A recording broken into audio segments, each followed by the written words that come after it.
Ladies and gentlemen, I am Sherman D. Manning, and this is the Sherman D. Manning Podcast. A lot of people are calling it Beat the Press. Some people are just calling it Sherman D. Manning. Call it what you will, call it what you may. Let me thank Monty Henry over at DPL in Ventura, California for being one of our chief sponsors. Monty, if you can hear me, give me an email. Shoot me a text. Let me know you heard me. If you'd like to sponsor our podcast, join Monty Henry. Google him. I don't have his information before me at the moment because I am walking on location, man on the street, getting ready to do interviews, etc. They're coming in a few days. Listen, I am glad to be alive and in the land of the living one more time. God is a good God. I'm going to try not to preach today. I just want to talk if I can. Wrongful convictions are alive and well in this country. Let me talk a few moments about that. There is a few people out at Donovan State Prison that I tried to have this conversation with. And one of the things I have learned is the great thing about talking to people. Talking can be a blessing and it can be a curse. Because quite frankly, some people that you had a high opinion of will show you how crazy they are. Some of them will show you how stupid they are. Some of them will show you how biased, prejudiced, or racist they are. And one of the persons I got to know very well at Donovan State Prison was Michael Austin. Now, on the positive, I think Correctional Officer Michael Austin is a good man. He is certainly a patriot. He has fought for his country, put himself in harm's way for your freedom and for my freedom for years in Afghanistan and Iraq and other places. He has had no hesitation about putting himself into a war theater. And I applaud him. I applaud Michael Austin.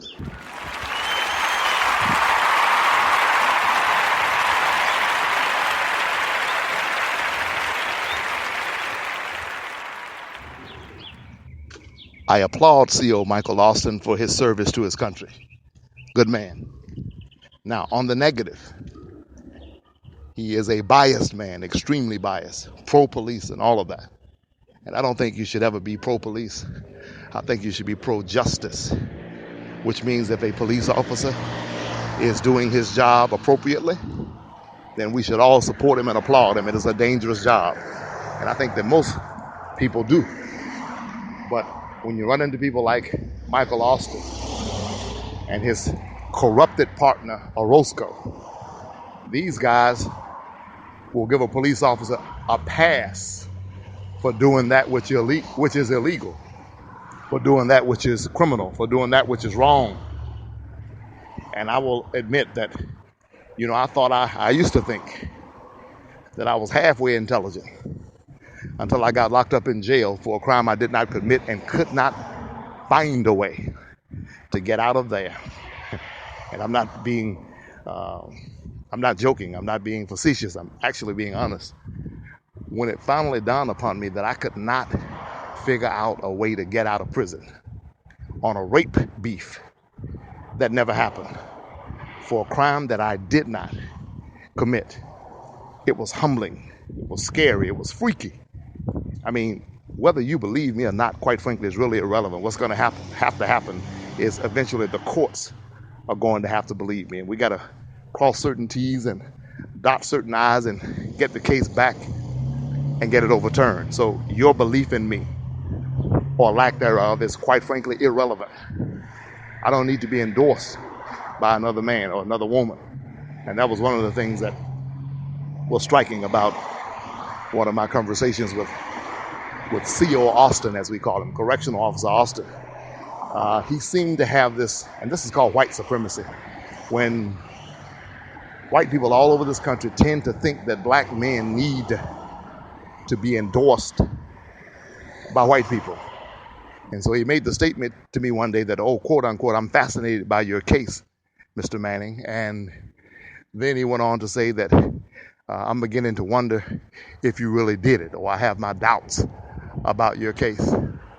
And I said to him, your doubts are irrelevant, quite frankly. I don't need you to believe in my case. I mean, it's irrelevant. You, and I'm trying not to sound mean, but you want me to be candid. I promised myself that if I did a podcast, it was going to be candid, and I wasn't going to beat around the bush. I figure, I mean, what can a lower middle class gentleman who doesn't own anything, who doesn't know anybody, who doesn't know a judge, who doesn't have a court, what can he do to aid and abet me in overturning my wrongful conviction? I will probably never see Michael Austin again in life. So him having doubt about my guilt doesn't help me. And if he had suspicions about my guilt, it wouldn't hurt me. My entire point to him was I was talking about the abuse of inmates, trying to get him to understand that when a man is locked up in prison, the punishment is the fact that the man is locked up in prison, and that vigilante COs like Orozco, who will beat an inmate, who will choke an inmate, who will threaten him, who will set him up to be raped, these guys are wrong, and they're criminals. They should be locked up. And in Michael Austin's mind, he thinks that sometimes the crime that the person is convicted of justifies ill treatment by guards, to make a long story short. And I was trying to explain to him why that is against the law. And as a military man, he should know better. The military believes in what's called square corners. And square corner says the letter of the law is to be followed. Not just the spirit, but the letter. Okay, so the law says that a man is innocent until proven guilty beyond a moral certainty, to proven guilty to a reason, beyond a reasonable doubt, to a moral certainty. Okay, and once that man has been convicted by a fair trial with a jury of his peers or a judge or whatever kind of trial he has, then he becomes a part of the system. And whatever numerical term the judge affixes to his sentence, that is the punishment. And it's hard to get these guys to understand that it's not their job, it's not their responsibility, it's not their duty to go out of their way to do anything. Well, you get to hear it live, ladies and gentlemen. I got dogs chasing me on the podcast, only on the Sherman D. Manning podcast. I may have to get me one of those. When I was a kid, I digress. I had a water gun. I'd fill it with ammonia and spray them jokers in the eyes. So anyway, back to my point. The punishment is the fact that you're in prison. It's not some guard going out of his way to do anything to you. And I was trying to explain to him, a lot of time when you, just as an example, when you go out of your way to punish someone because you think they deserve it, you could be doing it to a guy who's wrongly convicted.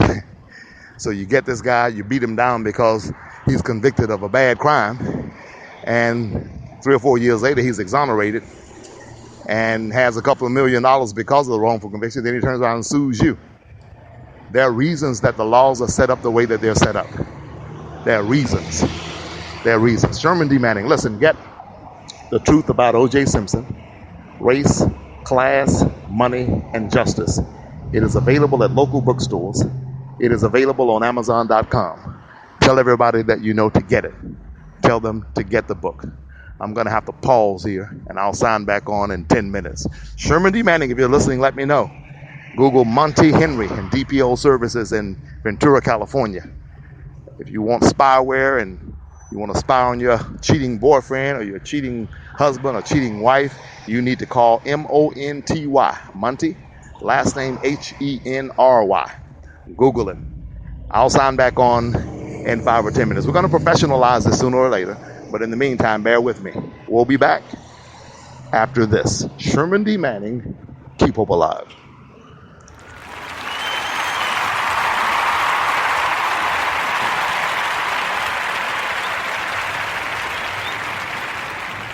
Get the Truth About O.J. Simpson by Sherman D. Manning.